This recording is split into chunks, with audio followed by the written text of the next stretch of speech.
মোমো খেতে খুব ইচ্ছে করেছিল, তাই আজকে অনেকগুলো চিকেন মোমো বানিয়ে নিলাম খাওয়ার জন্য। এই একটা মাত্র খাবার যেটা খেয়ে আমার কখনোই তৃপ্তি হয় না। দোকান থেকে কিনে খেতেও গায়ে লাগে, কারণ 200 টাকাতে মাত্র 6 পিস মোমো দেয়। তাই বাসায় এভাবে অনেকগুলো মোমো বানিয়ে ফ্রোজেন করে রাখি, যেদিন খেতে ইচ্ছে করে শুধু বের করে স্টিম করা হয়। যাই হোক, ফ্রিজে কিছু মুরগির বুকের মাংস ছিল, তো সেইগুলো বের করে ভিজিয়ে রেখেছিলাম, তারপরে ছোট ছোট করে টুকরা করে নিয়েছি। এরপরে ব্লেন্ড করে নিচ্ছি, তবে এই কাজটা কিন্তু ছুরির সাহায্যেও করা যায়। মাংসগুলো কিমা করা হয়ে গেল। ছোট্ট এই ব্লেন্ডারে মাংসগুলো খুব সুন্দর করে কিমা করা হয়ে যায়। আমি ছোট্ট ব্লেন্ডারে আদা রসুনও ব্লেন্ড করি, আবার মাংসও কিমা করে নিই। এই তো দেখেন চিকেন গুলো কত সুন্দর করে কিমা করা হয়ে গেল। চিকেনের সাথে আমি কিছু গাজরও দিব, আর সাথে নিয়েছি পেঁয়াজ কুচি, রসুন কুচি, আদা কুচি, কাঁচামরিচ। গাজর, পেঁয়াজ কুচি, রসুন কুচি সবগুলোই আমি একসাথে দিয়ে দিলাম। এরপরে একটু লাইট সয়া সস দিয়ে দিলাম, তারপরে গোলমরিচের গুঁড়া দিয়ে দিলাম, স্বাদ মতো লবণ দিয়ে দিলাম। লবণের পরিমাণ একটু কম করে দিতে হবে, কারণ সয়া সসে এমনি থেকেই লবণ থাকে। এরপরে তেল গরম করে দিয়েছি, এখন চিকেন গুলো ভালোভাবে মেখে নিব। চিকেন গুলো মাখানোর সময় এত সুন্দর স্মেল বের হচ্ছে, মনে হচ্ছে এভাবেই খাওয়া যাবে। যাই হোক, মোমোর ভিতরের পুরটা রেডি করা হয়ে গেল,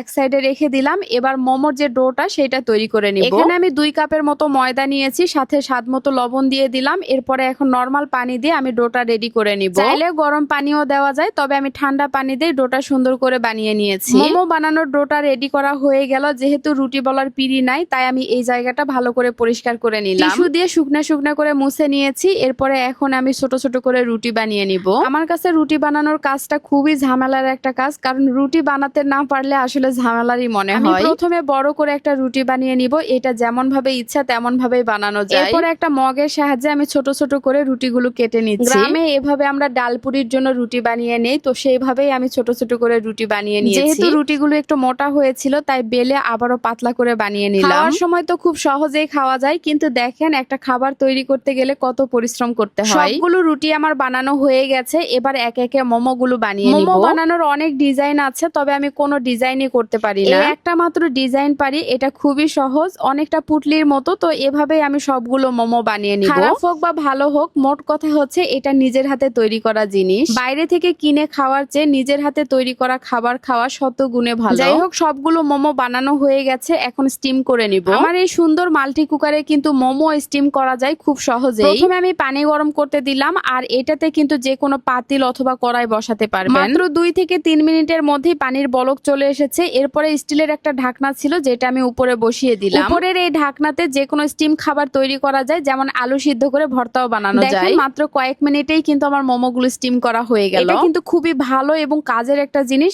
আমি এই মাল্টি কুকারটা নিয়েছি TQIU ফেসবুক পেজ থেকে। পেজের নামটা ক্যাপশনে দেওয়া আছে, যারা যারা নিতে চাচ্ছেন অর্ডার করতে পারেন। মোমো স্টিম করতে করতে আমার অর্ধেক খাওয়াও শেষ হয়ে গিয়েছে। তো যাই হোক, আজকের মতো এখানেই বিদায় নিচ্ছি। সবাই ভালো থাকবেন, সুস্থ থাকবেন, আর ভিডিওটা ভালো লাগলে অবশ্যই শেয়ার করবেন। আল্লাহ হাফেজ, টাটা।